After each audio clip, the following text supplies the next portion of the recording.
After 4. Good afternoon, Your Royal Majesty, Queen Vickylextar. Okay, fam. Good afternoon. Good afternoon. And I'm so excited to have you in our studio. The pleasure is mine. Since the last time we met in Akuse for the Dangbe festival launch, I've not set eyes on you, but I've seen the great impact you're making, especially somewhere last year with the great entry, the Royals, you brought them to Ghana. It changed the narrative of our country in diaspora.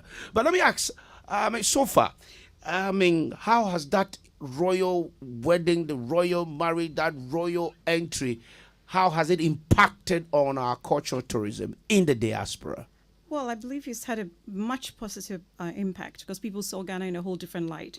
And at that wedding, I was able to demonstrate different cultures, not just the Ga culture, which is where I come from, but there were the northern side, there was the Ashanti side, because what we represent really is Ghana, Africa. Ghana is a unique country on the African region.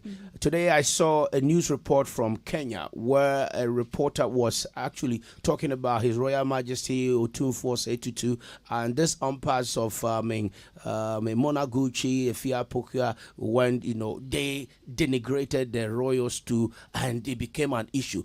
A whole news item has been carried in Kenya talking about our culture. And the interesting part of the news item was even some information that I did not know as a Ghanaian. The succession, how a king is installed, how a queen mother is also installed and all that.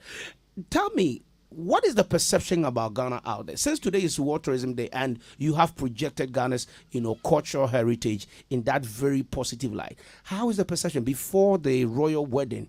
What was the perception about Ghana in terms of culture?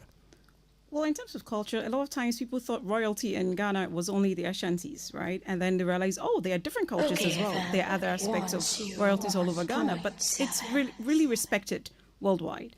And currently, actually, from Ghana, I'm going to Uganda, Nigeria, and stuff with some other royals as we're bringing some of the diasporans home on the return reconnection agenda. So it's really great to see where Ghana is going. Ghana is really respected, and if we can only project ourselves well, it makes a big difference. And did you see the cultural heritage element of our whole cultural product missing? That is why you have decided to package and market and sell, our cultural heritage by extension of getting royals across the Africa region to come together and promote it. Yes, there's a gap. And out there, sometimes the impression of Africa is very skewed. So it's important that they see the richness of the African culture. And some places as well, they don't even know about royalty apart from the Queen of England or the King of England, as it might be. So even understanding the richness of the African royalty and all the different aspects and all the different traditions. For example, you come to West Africa, we do more gold. You go to the East, they do more leopard skin and other stuff. But even within Ghana, when sometimes people say Ghanaian culture, I'm like, which culture are you talking about? Because there's quite diverse, right? So it's part of what I'm also excited to do to really show the world what we have to offer and to actually attract more people to what we have. Is wealth connected to royalty? It depends on what you mean by wealth. I'm talking about money, wealth, property. Because you can have a wealth of knowledge, you can have a wealth of people. Because the reason why probably Ashantis are always, proud and, chest out that they are the big, royal kingdom in the country is because they boast of the gold and all that. So if you call yourself a royal or you come from a royal family, what do you show apart from the culture? People. I believe in investing in people. Yeah, and people is wealth too. Exactly. And that for me, that's much more than money. Okay, so ladies and gentlemen, that's just by the way to set the tone for conversation that we're going to have. And you know that I'm so excited and very passionate about tourism, every aspect of tourism, culture. Today is World Tourism Day, and the theme is tourism and peace.